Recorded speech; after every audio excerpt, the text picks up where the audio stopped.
Keisha Washington extended her hand professionally toward Richard Blackstone in the marble lobby of Blackstone Industries. He glanced at it with visible disgust, stepped back, and sneered, "Security, remove this person from my establishment. I don't do business with people like you." The refused handshake hung in the air for 3 excruciating seconds. Blackstone deliberately looked away, adjusting his platinum cufflinks instead. Around them, 12 employees stopped their conversations. 3 security guards shifted uncomfortably. The reception desk clerk's live stream captured every humiliating detail. Keisha's worn messenger bag and casual jeans seemed to offend Blackstone's sensibilities. His $8,000 suit and Patek Philippe watch gleamed under the lobby's crystal chandeliers. The contrast was deliberate, calculated, but appearances deceive. Have you ever been judged by your appearance in a moment that would change everything? This is what happened next in one of the most expensive mistakes in corporate history. Keisha Washington extended her hand professionally toward Richard Blackstone in the marble lobby of Blackstone Industries.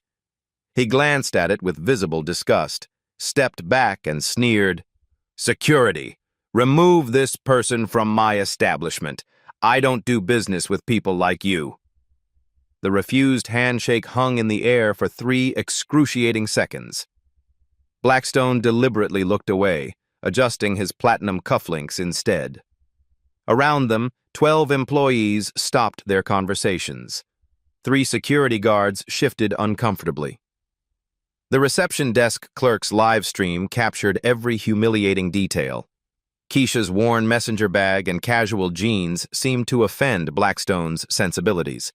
His $8,000 suit and Patek Philippe watch gleamed under the lobby's crystal chandeliers. The contrast was deliberate, calculated, but appearances deceive. Have you ever been judged by your appearance in a moment that would change everything? This is what happened next in one of the most expensive mistakes in corporate history. The digital clock above the reception desk read 10:47 a.m. Keisha's meeting with Blackstone was scheduled for 11 o'clock a.m. sharp. "I have an appointment with Mr. Blackstone," Keisha said calmly, lowering her rejected hand. Her voice carried no anger, no embarrassment, just quiet certainty. Blackstone made an exaggerated show of sanitizing his hands with expensive cream from his breast pocket. "Did you see how she presumed to touch me?" he whispered loudly to his assistant, Sarah Carter. His voice carried across the marble expanse deliberately. Sarah giggled nervously, clutching her tablet. "Probably another protester, sir. Should I call building security?" "The audacity," Blackstone announced to the growing audience. "Walking into my building, thinking she could shake my hand like we're equals." Security Chief Marcus Thompson, a tall black man in his 40s, approached reluctantly. His radio crackled with chatter from other floors. "Ma'am, I'm going to have to ask you to leave the premises." Thompson's eyes avoided Keisha's. 23 years on the force before this job taught him to recognize trouble. But something about this woman's composure unsettled him. She wasn't acting like someone caught trespassing. "I understand your position, Officer Thompson," Keisha replied, reading his name badge. "But I do have a scheduled appointment." The live stream on the reception desk showed 2,147 viewers watching the company tour that had suddenly become something else entirely. Comments flooded the screen. "OMG, is this really happening? He wouldn't even shake her hand? This is disgusting. Someone call the news." Intern Jessica Martinez held her phone steady, her followers climbing by the minute. She'd started streaming A Day in Corporate America for her social media class. Now she was documenting what felt like a career-ending moment for someone. Blackstone adjusted his Hermes tie, checking his Rolex Daytona. The $45,000 watch caught the light as he gestured dismissively. "I built this empire over 30 years by recognizing quality, by understanding value. People like you don't comprehend professional boundaries." "Professional boundaries?" Keisha repeated softly. "Like refusing a handshake?" Her messenger bag shifted slightly, revealing the corner of something metallic and black. A glimpse of platinum caught the light before disappearing back into worn leather. "Listen carefully," Blackstone continued, his voice rising for maximum effect. "I choose who deserves my respect. I choose who enters my boardrooms. Standards exist for a reason." More employees gathered now. The marketing team from the 15th floor. 2 junior executives from mergers and acquisitions. The facilities manager. Word was spreading through the building's internal chat. CEO confronting trespasser in lobby.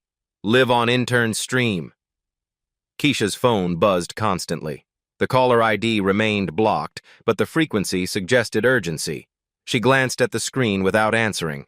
From her jacket pocket, the edge of a boarding pass became visible. JFK, Geneva, Swissair, First Class, Seat 2A. The departure time, 3:15 p.m. Today. "Sir," Thompson interjected quietly, "maybe we should handle this more discreetly." "No."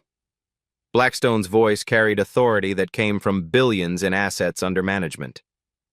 "This is exactly the entitlement problem plaguing society. She walks in here presuming equality. The delusion is astounding." The live stream count hit 4,200 viewers. Jessica's hands trembled slightly as she held the phone. This was going viral in real time. #Blackstone. Racism was already trending on Twitter.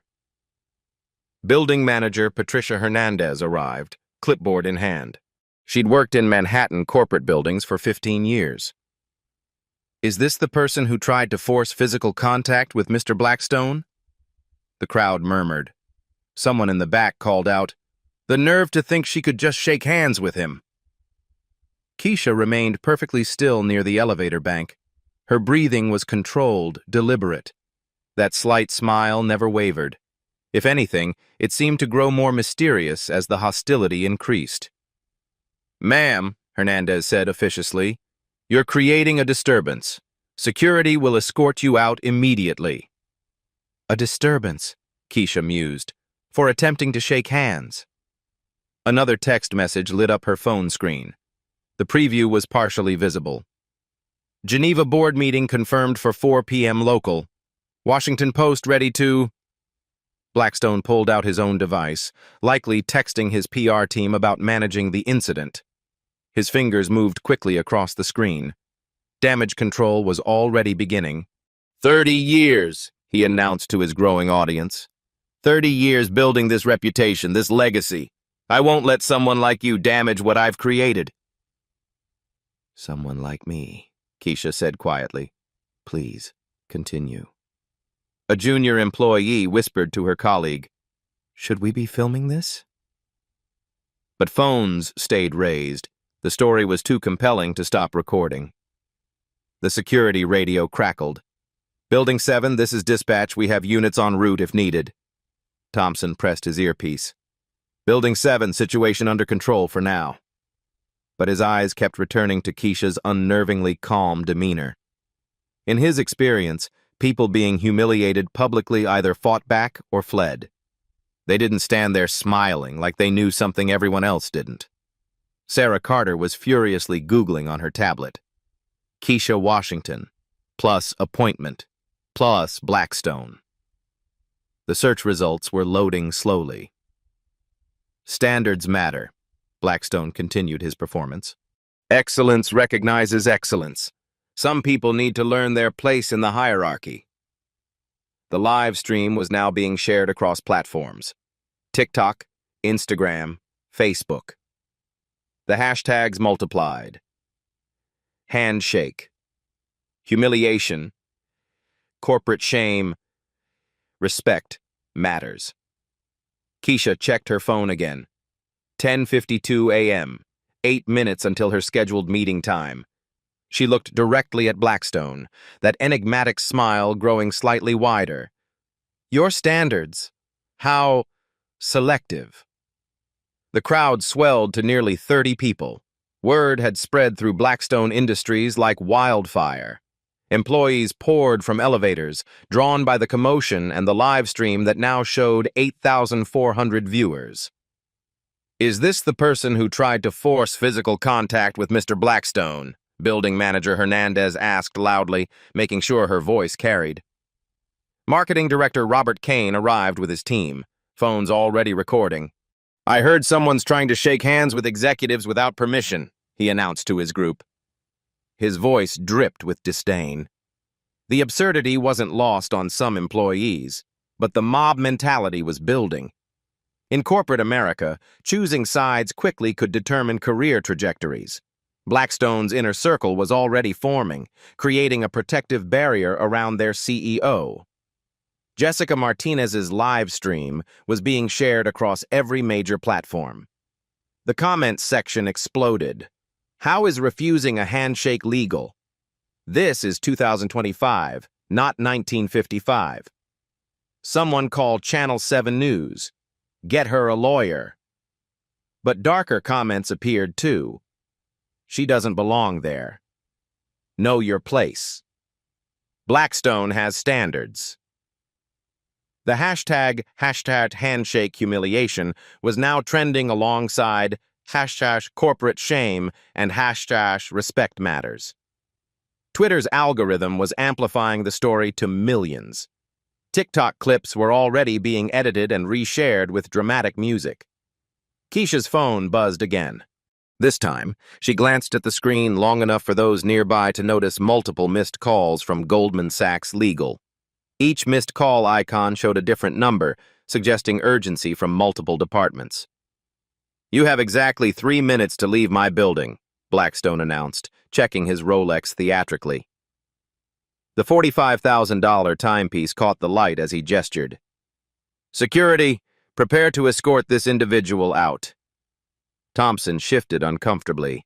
His radio crackled. "Building 7, backup units are standing by.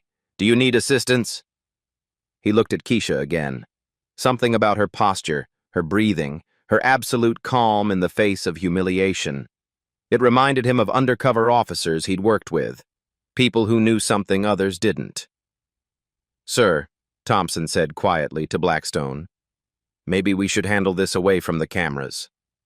"Absolutely not."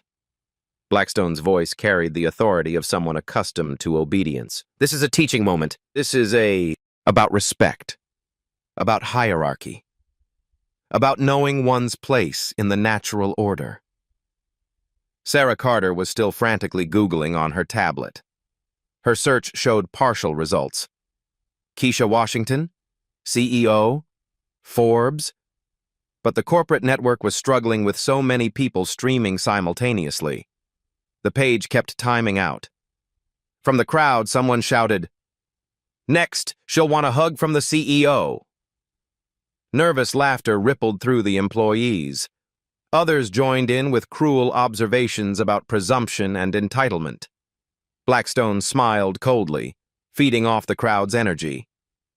This is exactly what's wrong with society today. Entitlement without merit, presumption without invitation, demanding respect that hasn't been earned. The live stream count hit 12,000 viewers. Major news outlets were starting to pick up the story. CNN's Twitter account retweeted the video with the caption, "Corporate CEO refuses handshake with black woman in company lobby." Local news vans were already being dispatched. The story was too visually compelling to ignore. Keisha checked her phone again. 10:54 a.m., 6 minutes. Another text message preview became visible to those close enough to see. Washington Post interview confirmed 1 p.m. Legal team en route to... She slipped the phone back into her pocket without reading the full message. Her composure never wavered. "Ma'am," Hernandez pressed, stepping closer with her clipboard like a weapon. "You're trespassing on private property. This is your final warning before we involve law enforcement."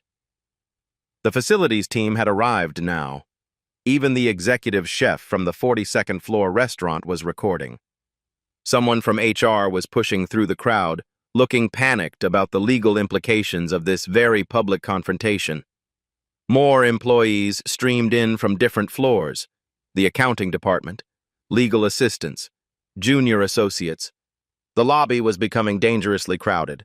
"I understand your position," Keisha replied to Hernandez, her voice never rising above conversational level.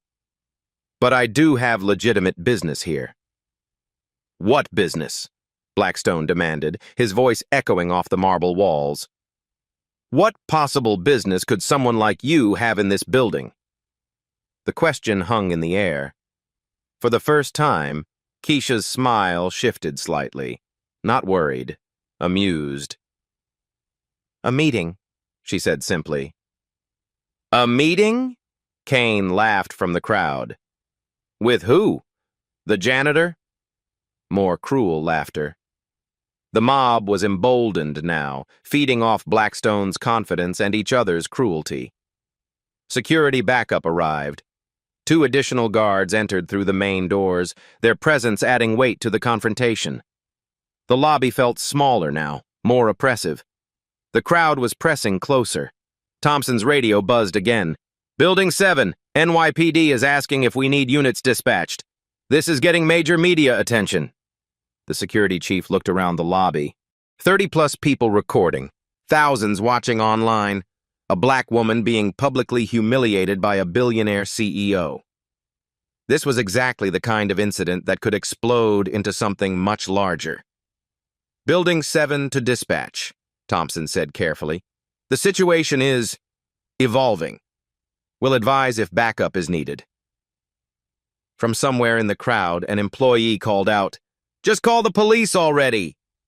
Another voice, "She's obviously mentally disturbed." But other employees were starting to look uncomfortable.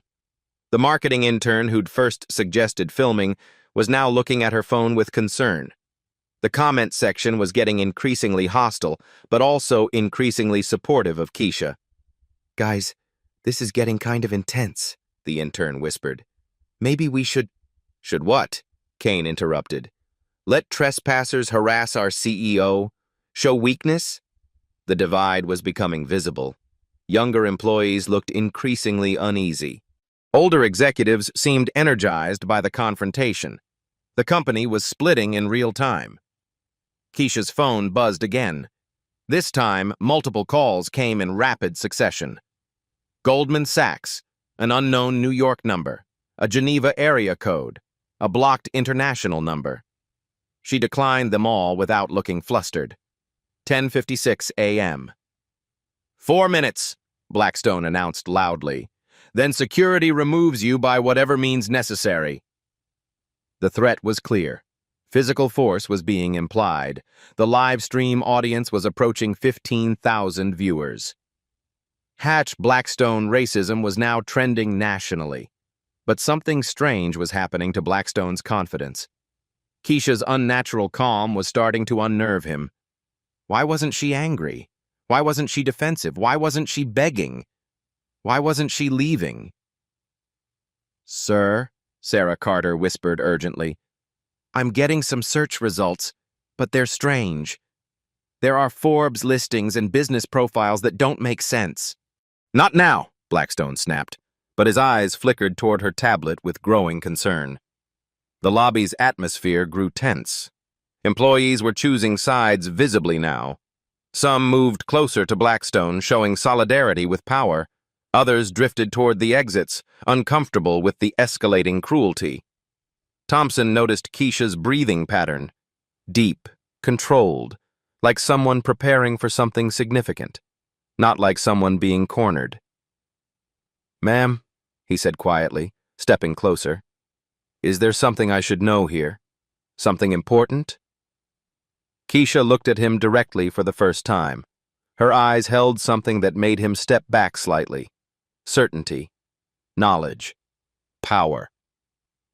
"Officer Thompson," she said softly, "in about 2 minutes, this situation is going to change dramatically. I'd suggest you be very careful about what side of history you're on." It wasn't a threat. It was friendly advice from someone who clearly knew something nobody else did. The security chief felt his pulse quicken. 30 years of experience told him this woman possessed information that would change everything. 10:57 a.m. Blackstone was warming up for another humiliating speech when Keisha slowly reached for her messenger bag. The entire lobby held its breath. 10:58 a.m. Keisha opened her messenger bag with deliberate slowness.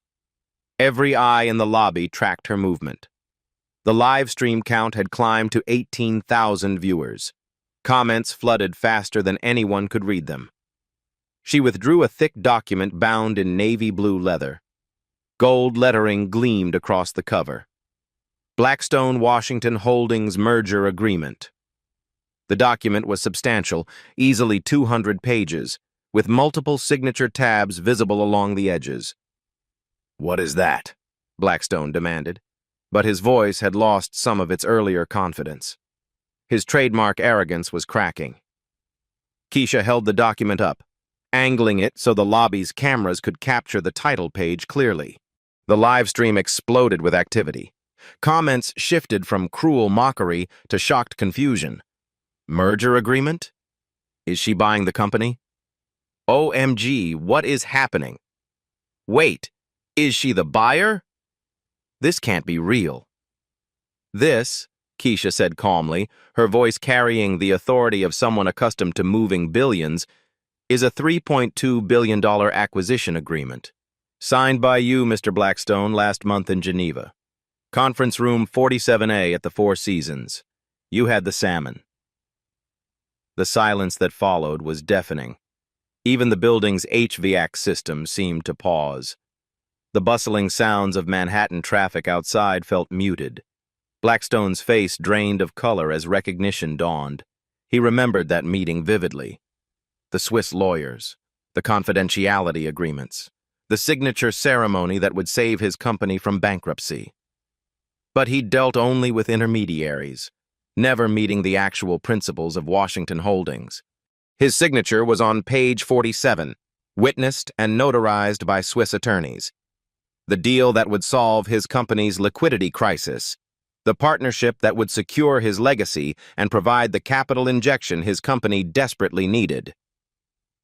That handshake you refused, Keisha continued, her voice carrying clearly across the marble expanse, was worth exactly $3.2 billion, 40% of your company's annual revenue, the difference between bankruptcy and prosperity. She flipped to a marked page with practiced precision, revealing detailed financial projections and shareholding percentages. The numbers were staggering. Washington Holdings would acquire 51% of Blackstone Industries through a combination of cash payments, stock transfers, and debt assumption. The projected revenue synergies, $400 million annually. Job creation, 2,400 positions across 12 states. Technology transfers worth an additional $200 million in intellectual property. Sarah Carter's tablet finally loaded her search results completely. Her sharp intake of breath was audible across the lobby.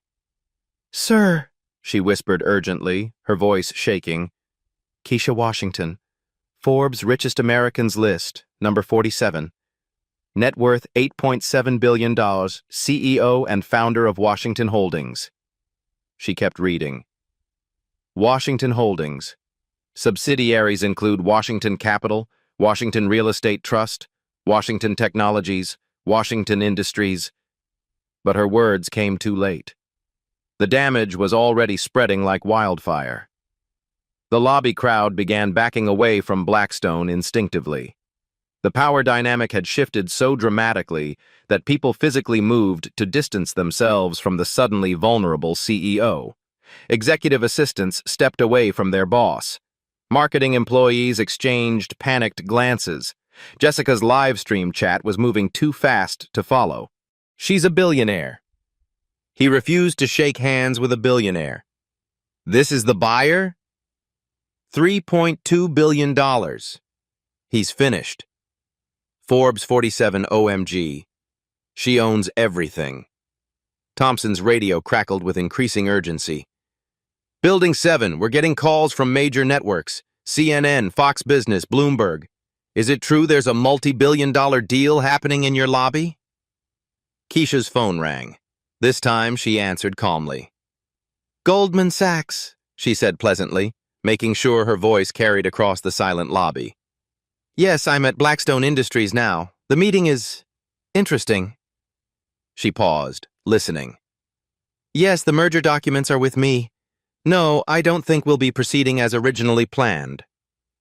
She continued the conversation loud enough for everyone to hear. Cancel the wire transfer authorization. Yes, all $3.2 billion. And alert the legal team about potential discrimination litigation. The implications hit the crowd like a physical blow. This wasn't just embarrassing corporate theater. This was real money, real consequences. Real careers are about to be destroyed. Employees were frantically calculating their own exposure. The marketing team had already spent their projected merger bonuses. The IT department had hired contractors for the integration project. The facilities team had signed leases for expansion space. Ms. Washington, Blackstone stammered, his composure cracking completely. Sweat beaded on his forehead despite the lobby's air conditioning. There's been a terrible misunderstanding. I had no idea who you were. No misunderstanding, Keisha interrupted smoothly, her tone remaining conversational. You were perfectly clear about your business practices, about your standards, about not doing business with people like me. She held up another document from her bag, a thick manila folder marked SEC Discrimination Complaint, Draft, Blackstone Industries. The legal implications were staggering. Federal investigations, regulatory scrutiny, criminal liability for corporate officers. You see, Mr. Blackstone, I own 23% of your company's stock through various shell companies and investment vehicles. As of yesterday's market close, that position gives me automatic board seat rights under Delaware General Corporation Law, Section 141. Kane stepped forward desperately, his marketing instincts screaming damage control. Ms. Washington, surely we can discuss this privately, away from the cameras, in a more appropriate setting. Privacy? Keisha's eyebrows rose slightly. Privacy expired when Mr. Blackstone made this a public spectacle, when he refused basic human courtesy in front of thousands of witnesses and streaming cameras. The math was becoming clear to everyone present. A $3.2 billion deal represented massive commissions, bonuses, and job security for hundreds of employees. The marketing team alone had been counting on a 15% budget increase from the merger. Stock options would vest. Retirement accounts would stabilize. The company's credit rating would improve from BB+ to AE. All of it evaporates in real time. Let's discuss precise numbers, Keisha continued, her voice taking on the tone of someone accustomed to boardroom presentations and billion-dollar negotiations. Your Q3 revenue was $847 million. This merger represents 38% of your annual income. Your company currently carries $240 million in debt at 7.2% interest. She flipped through pages methodically, revealing detailed financial analysis. The deal includes technology transfers worth an additional $400 million, creates 2,400 new positions, and provides access to Washington Holdings' global distribution network spanning 47 countries. More pages turned. There's also the matter of my personal loan to Blackstone Industries. $40 million, extended last quarter when your credit lines were challenging. Blackstone's knees nearly buckled. The bridge loan was supposed to be confidential. How could she possibly know about? Then the pieces fell into place. K. Washington Holdings, the private lending firm that had saved his company from a cash flow crisis when 3 major clients delayed payments simultaneously. He'd never met the principals, dealing only with their Swiss lawyers and American intermediaries. That loan, Keisha continued conversationally, has a standard acceleration clause.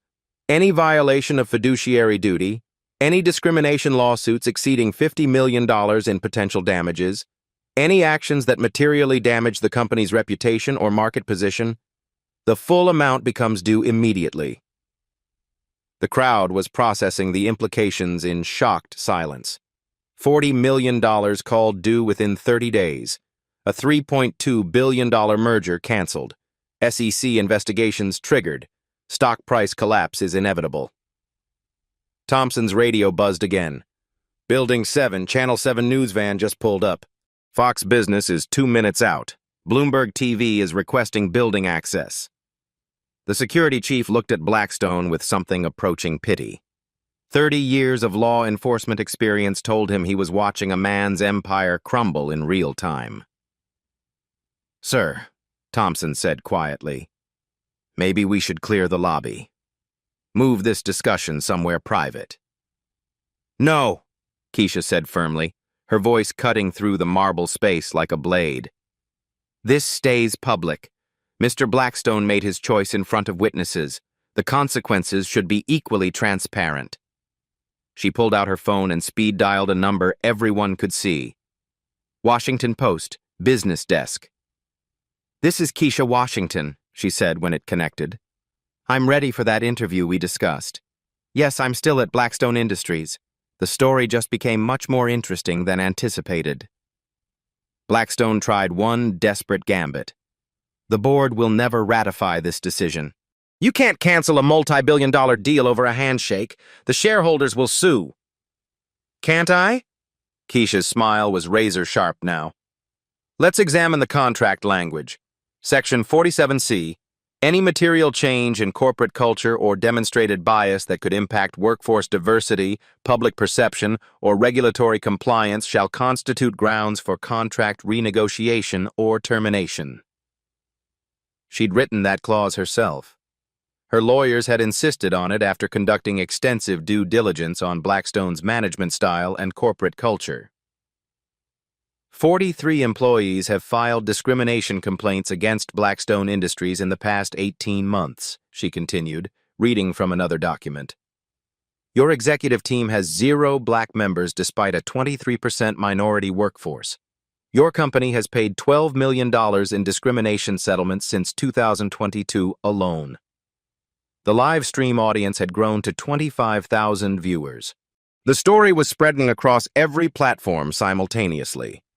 Had Handshake Heard was trending globally alongside hashtag billion-dollar mistake. Building manager. Hernandez tried to salvage something. "Ms. Washington, I'm sure we can reach an accommodation. Perhaps we could arrange a proper meeting." "An accommodation?" Keisha's voice carried a dangerous quiet. "Like the accommodation Mr. Blackstone made when he refused to shake my hand?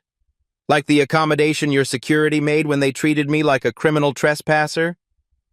She gestured to Thompson, who looked like he wanted to disappear into the marble floor. "Officer Thompson, you've been professional throughout this incident. I appreciate that restraint. But your colleagues?" She shook her head. "System problems require system solutions." Another document emerged from her bag. Building lease agreement.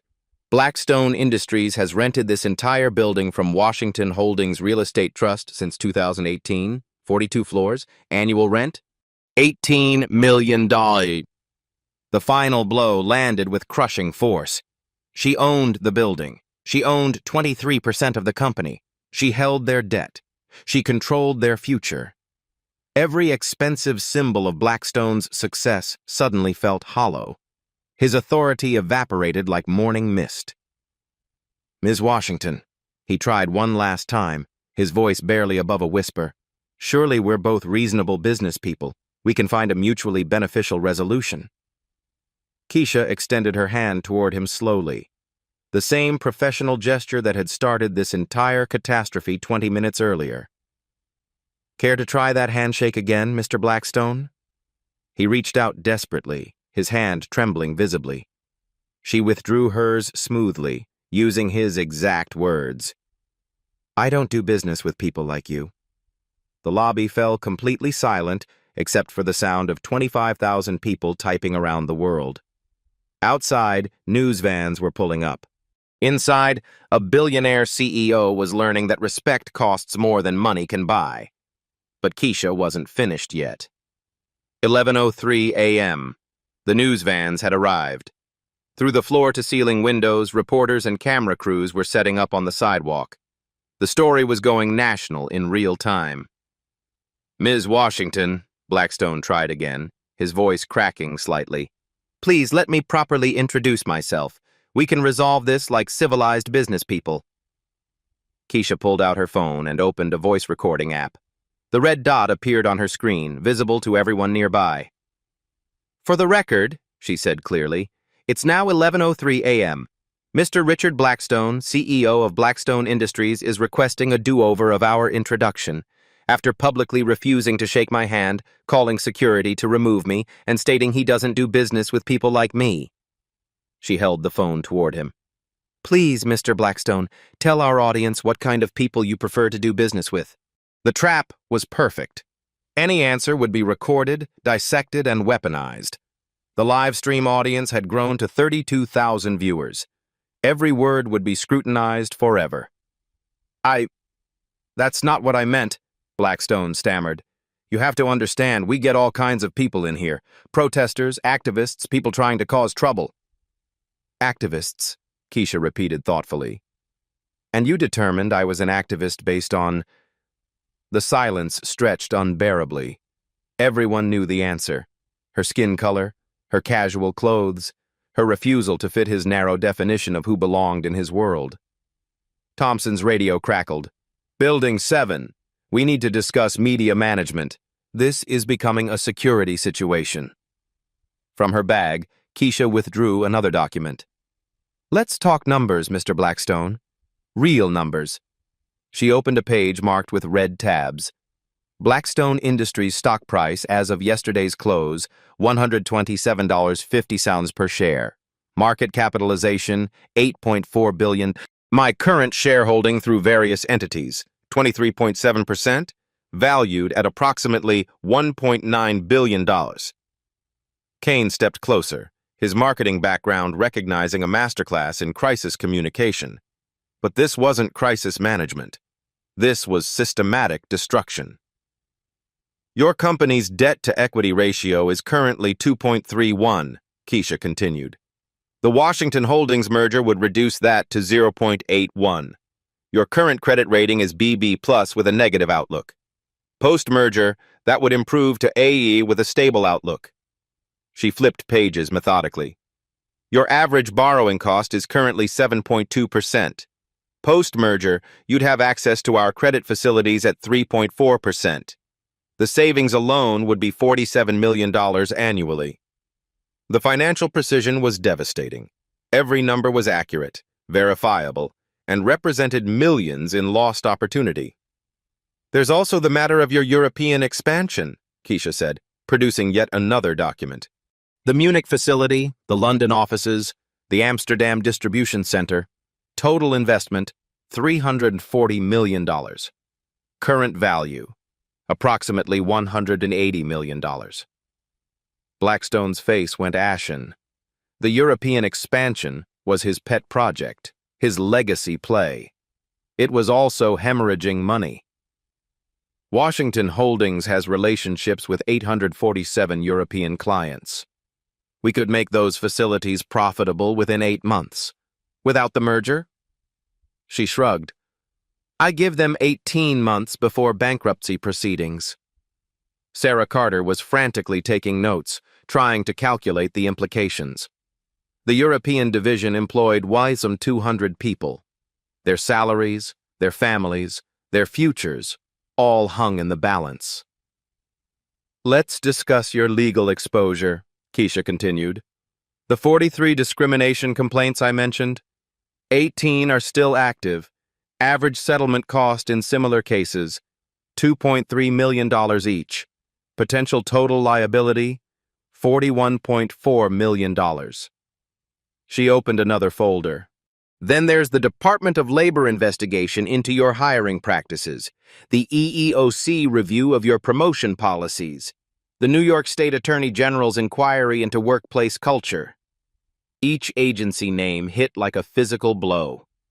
Government investigations could drag on for years, consuming millions in legal fees and executive attention. "My legal team estimates your total discrimination-related exposure at $127 million, Keisha said calmly. "That's assuming no additional complaints arise from today's very public display." The live stream comments were brutal. Sue them for everything. I'm never buying from Blackstone again. Boycott Blackstone. This is 2025, not 1925. Marketing Director Kane was watching his brand value evaporate in real time. Social media sentiment was collapsing. The company's reputation, built over decades, was disintegrating in minutes. There's also the accelerated loan clause we discussed, Keisha said, her voice never rising above conversational level. $40 million due immediately upon material reputational damage. Our legal team considers today's events more than sufficient to trigger that clause. She showed him the loan documents, his signature clearly visible. You have 72 hours to arrange payment. After that, we begin asset seizure proceedings. Thompson shifted uncomfortably. He'd seen corporate executives under pressure before, but never watched someone's empire crumble this methodically. The European facilities would be the first assets seized, Keisha continued. Then the intellectual property portfolio, your customer database, the proprietary manufacturing processes. Blackstone tried desperately to find some leverage. Our shareholders will sue you. This is market manipulation. You can't destroy a company over personal grievances. Personal grievance? Keisha's eyebrows rose. Let's be clear about what happened here. I arrived for a scheduled business meeting. You refused basic professional courtesy based solely on my appearance. You called security to remove me. You made discriminatory statements in front of thousands of witnesses. She gestured to the crowd, the cameras, the live stream. This isn't personal, Mr. Blackstone. This is business. Your business practices, specifically. From outside, they could hear reporters setting up. Someone was testing microphones. The lobby had become a fishbowl, every moment captured and broadcast. I'm prepared to offer you a choice, Keisha said, her voice taking on the tone of someone accustomed to final negotiations. Option 1. Full public apology, live-streamed to all platforms. Immediate implementation of comprehensive diversity and inclusion policies. External oversight committee with real enforcement power. And a $2 million donation to the Washington Foundation for Black Entrepreneurs. She paused, letting the terms sink in. Option 2. I exercise all available remedies. Merger canceled. Loan call due. Discrimination lawsuits filed in federal court. SEC investigation requested. Media interviews documenting your company's pattern of discrimination. The math was simple and brutal. Option 1. Humiliation, but survival. Option 2, complete destruction. You'll also personally greet every visitor to this building for the next 6 months, Keisha added, with a handshake, regardless of their appearance, race, or perceived social status. The symbolism was perfect. The man who refused to shake her hand would be required to shake everyone's hand. Kane leaned over to whisper urgently to Blackstone, but Keisha held up her hand. This decision is Mr. Blackstone's alone. He created this situation. He'll resolve it. The live stream audience was approaching 40,000 viewers. Major news networks were picking up the feed. The story was trending on every platform simultaneously. Blackstone looked around the lobby. 30-plus employees watched his humiliation. Thousands more online. His legacy, his reputation, his carefully constructed image of success, all crumbling. But the alternative was worse. Corporate death, financial ruin, legal battles that would consume years and millions. Ms. Washington, he said quietly, if I accept option 1, the merger proceeds? Modified terms, she replied firmly.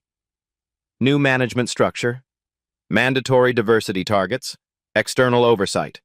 But yes, the merger proceeds. She pulled out a pre-drafted document. Her lawyers had anticipated this moment. These are the revised merger terms. Washington Holdings will acquire 58% instead of 51%. You'll remain as CEO for 2 years, during which you'll implement comprehensive reforms. After that, you'll transition to chairman emeritus. The terms were harsh, but not impossible. He'd lose control, but retain position. The company would survive, employees would keep their jobs, shareholders would see value. The alternative was scorched earth. "I need time to review," Blackstone began. "No," Keisha cut him off. "The window for deliberation closed when you refused to shake my hand. You have 2 minutes to decide." She checked her phone. 2 minutes, Mr. Blackstone. Choose wisely." The lobby held its collective breath. Outside, more news vans arrived. Inside, a billionaire CEO faced the most expensive decision of his life. The clock in the lobby showed 11:07 a.m. Time was running out. 11:08 a.m. "I accept," Blackstone said, his voice barely audible. "Option 1. I accept your terms." The live stream exploded with reactions. 42,000 viewers typing simultaneously created a digital storm impossible to follow. But the prevailing sentiment was clear. Justice had been served. Keisha handed him a microphone connected to the building's PA system. "Company-wide announcement, Mr. Blackstone. Tell your 2,400 employees what just happened." His hand shook as he took the microphone. The feedback echoed through 42 floors of offices. "Attention all Blackstone Industries personnel," he began, his voice cracking. "This is Richard Blackstone. I need to address a serious incident that occurred this morning in our lobby." Every office, every cubicle, every conference room heard his next words. "I publicly refuse to shake hands with Ms. Keisha Washington, CEO of Washington Holdings, due to my own prejudice and poor judgment. Ms. Washington is our merger partner, and I treated her with inexcusable disrespect based solely on her appearance." The building fell silent. 2,400 employees processing their CEO's public confession. "Effective immediately, I'm implementing the Dignity and Respect Protocol. Every person who enters our building will be treated with courtesy and professionalism, regardless of their appearance, background, or perceived status." He looked at Keisha, who nodded encouragingly. "I'm also announcing a $2 million donation to the Washington Foundation for Black Entrepreneurs and the establishment of our new Workplace Equality Initiative." The PA system carried his voice to every corner of the building. Marketing assistants looked at each other in shock. Accountants stopped mid-calculation. The executive dining room went completely quiet. Jessica's live stream had become appointment television. News networks were cutting to her feed. The story was trending globally with #HandshakeHeard reached 2.3 million mentions. Thompson watched the transformation with professional interest. In 30 years of law enforcement, he'd seen powerful people brought low, but never this systematically, this precisely. "Furthermore," Blackstone continued, "I will personally greet visitors to our lobby for the next 6 months, demonstrating the respect every human being deserves." Keisha pulled out another document, the Workplace Dignity Monitoring Agreement. "External oversight will be provided by Thompson and Associates Workplace Culture," she announced. "Officer Thompson, you're no longer head of security. You're our new Vice President of Workplace Culture and Dignity Assurance." Thompson's eyes widened. From security guard to corporate VP in one morning. The irony wasn't lost on anyone. "Your first responsibility is implementing the Universal Greeting Protocol. Every visitor gets professional treatment, every interaction gets documented, every complaint gets investigated." She turned to the crowd of employees. "Anonymous reporting app launches tomorrow. Dignity violations will be investigated by external auditors. Results published quarterly." Kane stepped forward hesitantly. "Ms. Washington, what about the marketing implications? The brand damage?" "The brand damage happened when your CEO refused to shake my hand," Keisha replied calmly. "The brand recovery happens when you prove that was an aberration, not your culture." Sarah Carter raised her hand tentatively. "What about our current projects? European expansion?" "Accelerated," Keisha said. "Washington Holdings will provide immediate capital injection. The Munich facility becomes profitable by Q2. London offices triple their workforce. Amsterdam becomes our European headquarters. The employees began to understand. This wasn't just crisis management. This was a transformation. Every employee receives bias training within 60 days, Keisha continued. Not a corporate theater. Real education, external facilitators, anonymous feedback, measurable results. She pulled out her phone. The Washington Post interview starts in 10 minutes. Mr. Blackstone will explain how this incident led to genuine reform, not just damage control. Outside, the news crews had multiplied. CNN, Fox Business, Bloomberg, local affiliates. The story had everything: billionaires, discrimination, corporate drama, and an ending that felt like justice. The merger proceeds under new terms, Keisha announced to the lobby. 68% Washington holdings, 32% existing shareholders. But job security improves, benefits increase, growth accelerates. She looked directly at Blackstone. You keep your CEO title for 18 months. Prove you've learned something. Prove this company can change. Thompson was already planning his new role. Workplace culture audits, dignity protocols, anonymous reporting systems. He'd gone from enforcing Blackstone's discrimination to preventing it. One final requirement, Keisha said. Monthly diversity metrics published publicly. Hiring data, promotion rates, pay equity analysis, complete transparency. The live stream audience had stabilized at 45,000 viewers. Comments showed overwhelming support for Keisha's approach. This is how you handle discrimination. Real consequences lead to real change. Respect earned through fear beats no respect at all. Jessica ended her stream with a simple message. Sometimes justice looks like a handshake. Sometimes it looks like a $3.2 billion deal. Today, it looked like both. The lobby began to empty. Employees returned to their floors, but everything had changed. The company culture, the power structure, the very definition of acceptable behavior. Blackstone remained near the elevators, holding the signed agreements that would reshape his empire. Keisha packed her documents methodically. The messenger bag that had seemed so ordinary now looked like what it was: a toolkit for corporate transformation. Outside, reporters prepared their segments. Inside, 2,400 employees began a new chapter in their working lives. The handshake that changed everything was over. The work of change was just beginning. 3 months later, the Blackstone Industries lobby looked different. A new plaque near the entrance read, "Every person deserves dignity and respect." Below it, the universal greeting protocol was posted in 6 languages. Richard Blackstone stood behind the reception desk at 9 a.m. sharp, greeting visitors personally. His handshakes were firm now, his eye contact genuine. The man who once refused basic courtesy had become its most visible champion. The transformation metrics were staggering. Employee satisfaction up 34%. Discrimination complaints down 89%. Stock price recovered and surged 23% above pre-incident levels. The European expansion was ahead of schedule and profitable.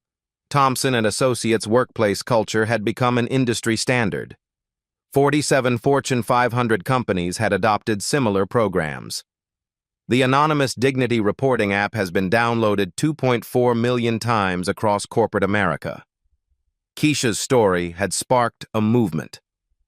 Handshake Heard became a rallying cry for workplace dignity. Black soul stories like hers demonstrated that quiet strength often defeats loud prejudice.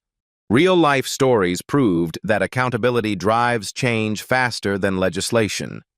The Washington Foundation for Black Entrepreneurs had funded 247 new businesses with Blackstone's $2 million donation.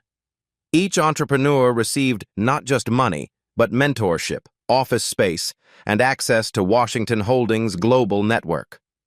Jessica Martinez's live stream had launched her journalism career. Major networks competed for her coverage of corporate accountability stories. Her documentary, The $3.2 billion Handshake, premiered at Sundance to standing ovations. The merger had exceeded every projection. Revenue up 42%. The workforce expanded to 3,200 employees across 12 countries. The Munich facility had become Washington Holdings's European success story, generating $340 million annually. But the real victory wasn't financial. It was cultural. New employees at Blackstone Industries learned about the handshake during orientation, not as shame but as transformation. Proof that companies can change when leadership chooses growth over ego. Thomson's monthly reports showed consistent progress. Hiring diversity, 47% people of color in new positions. Promotion equity, bias gaps eliminated across all departments. Pay analysis, gender and racial disparities corrected within 18 months. Blackstone himself had become an unlikely advocate for systemic change. His speaking engagements at business schools drew packed audiences. His message was simple. Respect costs nothing but pays everything.